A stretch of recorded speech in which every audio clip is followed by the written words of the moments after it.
Hey, folks. Welcome back to Boss Economics World, your no-nonsense, straight-talking haven for all things money, markets, and monumental government screw-ups. I'm your host, the guy who's here to rip the mask off the economic circus and expose the clowns running the show. Oh, and trust me, today's episode is going to be a doozy. So, grab your coffee, your spreadsheets, or heck, even your pitchforks, because we're diving headfirst into the latest economic dumpster fire, courtesy of, you guessed it, our beloved government and their merry band of policy geniuses. Let's start with the hot mess du jour, Federal Reserve Bank of Minneapolis President Neel Kashkari dropping truth bombs on Bloomberg television, live from Tokyo, on May 26, 2025. Kashkari's basically saying, hey, we at the Fed have no clue what to do with interest rates because the Trump administration's trade and immigration policies are turning the economy into a giant game of pin the tail on the donkey, blindfolded, drunk, and with no donkey in sight. Okay, maybe I'm paraphrasing, but you get the gist. Here's the deal, Trump's tariff talks and immigration policy overhauls are creating so much uncertainty that the Fed, our supposed economic guardians, are paralyzed, unable to decide whether to cut, hike, or just hide under their desks until September 2025. And folks, this is no small potatoes. This is the kind of economic mismanagement that doesn't just trip over a pothole, it drives the entire economy off a cliff, Thelma and Louise style. But hey, don't take my word for it. Let's unpack this steaming pile of policy chaos, layer by layer, and see how the government's latest stunts are setting us up for a recession faster than you can say, fiscal irresponsibility. Buckle up, because this is going to be a wild ride through the economic issues, point by point, surface to core, that are turning the American dream into a full-blown nightmare. First up, let's talk tariffs. Oh, tariffs, Trump's go-to weapon in his endless quest to make America great again. But here's the kicker, these tariffs aren't making anything great, unless you count inflation, business uncertainty, and a shrinking GDP as great. Kashkari himself warned that widespread levies are pushing up U.S. inflation while denting growth. And he's not wrong, let's look at the data. According to the U.S. Bureau of Labor Statistics, the Consumer Price Index, CPI, has already spiked by 4.8% year-over-year as of April 2025, the highest since the post-COVID recovery chaos of 2021. And guess what's fueling that fire? You got it, tariffs. Trump's latest threats, including a jaw-dropping 50% tariff on EU goods, delayed until July 9, 2025, because apparently he likes to keep us in suspense, and a 25% levy on Apple and Samsung devices not made in the US, are sending shockwaves through the economy. Businesses are pulling back investments, households are tightening their belts, and inflation is running hotter than a microwave burrito. But wait, there's more. A 2025 study by the National Bureau of Economic Research, NBR, estimated that Trump's earlier tariff policies from 2018 to 2019 already cost the U.S. economy $134 billion in lost GDP and killed off 142,000 jobs. Now, with even more aggressive tariffs on the table, the Peterson Institute for International Economics projects that a full implementation of Trump's 2025 tariff plans could shave off another 1.5% of GDP growth by 2026. That's not winning, that's economic self-sabotage, folks. And here's the real kicker, who pays for these tariffs? Not China, not the EU, not Mexico. You do. A 2024 report from the American Action Forum found that American consumers and businesses bore 93% of the cost of Trump's previous tariffs through higher prices and lost efficiency. So, while Trump's busy playing tough guy on the global stage, your grocery bill, your iPhone, and your washing machine are all getting more expensive. Thanks, Uncle Sam. Now, let's pivot to the other half of this economic horror show, immigration policy. Trump's substantial changes to immigration, read, mass deportations, tightened borders, and slashed work visas, are another nail in the coffin of economic growth. Don't believe me? Let's talk numbers. The U.S. labor market is already screaming for workers. As of March 2025, the U.S. Bureau of Labor Statistics reported a record high 9.2 million job openings against only 6.8 million unemployed workers, a gap of 2.4 million. And guess who's been filling those gaps? Immigrants.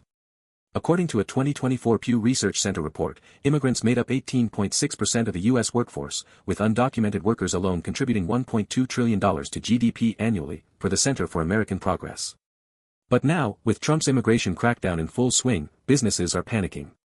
Construction, agriculture, hospitality, sectors that rely heavily on immigrant labor, are facing worker shortages that could grind entire industries to a halt.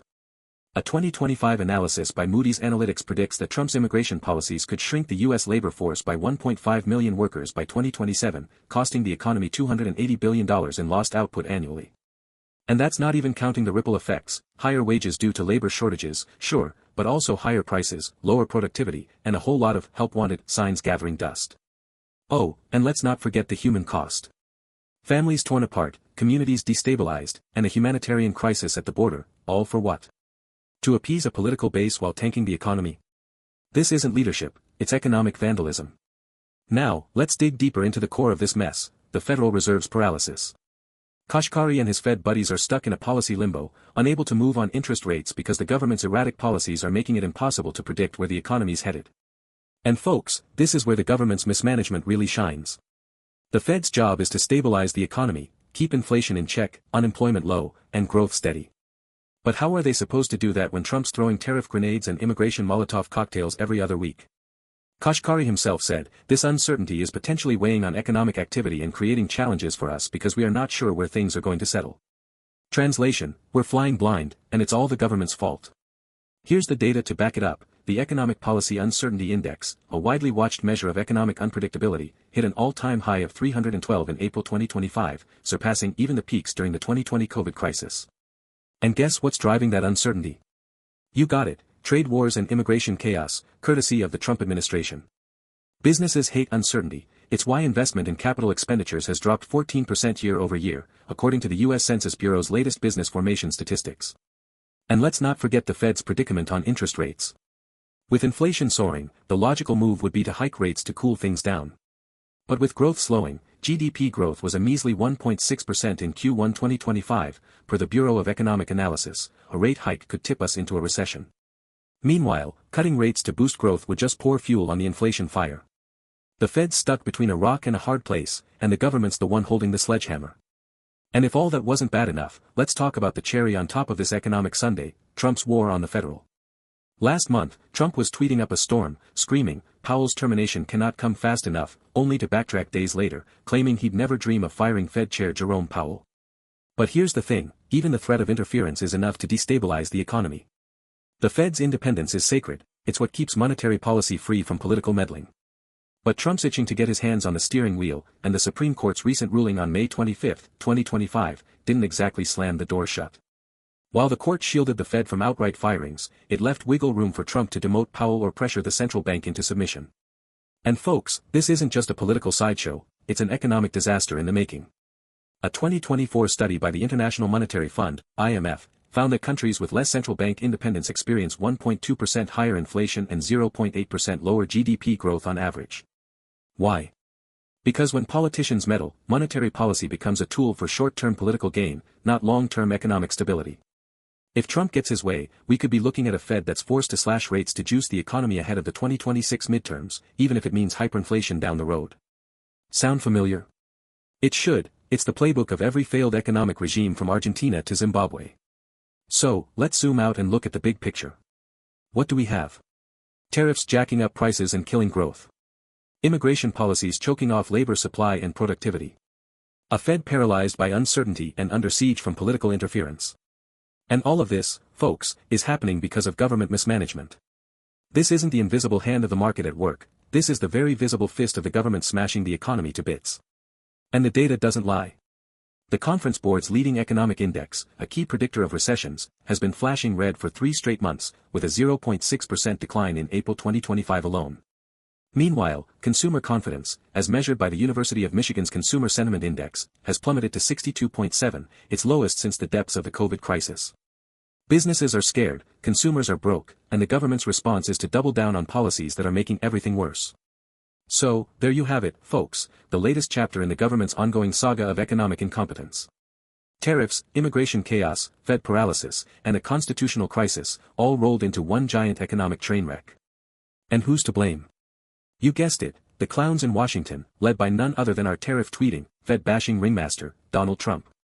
But hey, don't worry, I'm sure they'll fix it all by slapping a 50% tariff on your morning coffee and deporting the barista who made it. MAGA, right? Here at Boss Economics World, we don't just point fingers, we demand better. It's time for the government to stop playing economic roulette and start delivering policies that actually work. Ditch the tariffs, fix immigration with a rational plan that supports growth, and for the love of all things holy, leave the Fed alone. Because if we keep going down this road, the only thing that'll be great again is the Great Recession. That's all for today, folks. If you liked this video, smash that like button, subscribe, and ring the bell so you never miss an episode of us calling out the economic clowns running the show. And hey, if you're a finance pro or just a regular Joe worried about your wallet, drop a comment below, tell us how this economic circus is hitting you. Until next time, stay sharp, stay skeptical, and remember, at Boss Economics World, we've got your back.